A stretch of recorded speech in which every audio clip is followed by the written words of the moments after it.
থেকে আপনাদের সামনে আবারও একটি নতুন ভিডিও নিয়ে আসলাম। তো আজকে যে ভিডিওটি দেখাবো আসলে প্রত্যেকটি বাইকার ভাইয়েরা আপনাদের যাদের বাইকের সেলফ আছে, সেলফে যারা স্টার্ট করেন বা সেলফে বাইক স্টার্ট হয়, এই সমস্ত ভাইদের জন্য আমার এই ভিডিওটা। তো আজকে আপনাদেরকে দেখাবো সেলফের যেই রোলার আছে, এই রোলারটা ক্যামেরাটা একটু কাছে নিয়ে আসো। রোলারটা দেখেন আপনারা কত মার খেয়ে গেছে এবং লুজ হয়ে গেছে। গাড়ি আপনারা সেলফ দেন, সেলফ দেওয়ার কারণে এই রোটারটা আপনাদের নষ্ট হয়ে যায় এবং এই নাট দিয়ে আটকানা থাকে।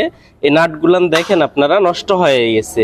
তো ভাই আমি আপনাদেরকে বোঝানোর চেষ্টা করতেছি এটা যে গাড়ির ইঞ্জিনের বা হয়তো সেলফ দেওয়ার সাথে সাথে যদি যে কোনো প্রকারের শব্দ হয় বা হয়তো সমস্যা মনে করেন, আপনারা অবশ্যই ভালো একজন টেকনিশিয়ানকে দেখায় নেবেন। তা না হলে আপনাদের বাইকের অনেক টাকা খরচ হয়ে যাবে। যেমন হয়তো এটা নষ্ট হয়ে গেল, যাওয়ার কারণে আপনাদের কয়েলগুলো নষ্ট হয়ে যেতে পারে।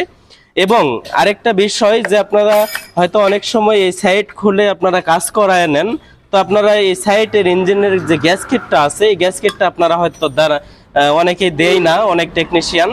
তো আপনারা অবশ্যই আপনাদের বাইকের কাজ করার সময় প্রত্যেকটা সাইডের গ্যাসকেট দিয়ে নেবেন। গ্যাসকেট দিয়ে নিলে হবে কি, আপনার হয়তো গাড়িটা ওয়াশ করে নিলেন বা হয়তো রাস্তায় বাইক চালাতে গেলে হয়তো বৃষ্টি হওয়ার সময় আপনাদের বাইকের এরকমভাবে গ্যাসকেট না থাকার কারণে এই জয়েন্টের ভেতর দিয়ে পানি ঢুকে যায়।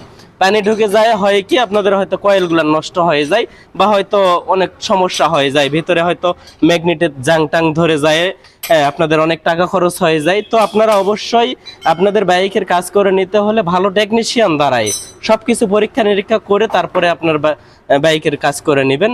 তো ঠিক আছে, সবাইকে ধন্যবাদ।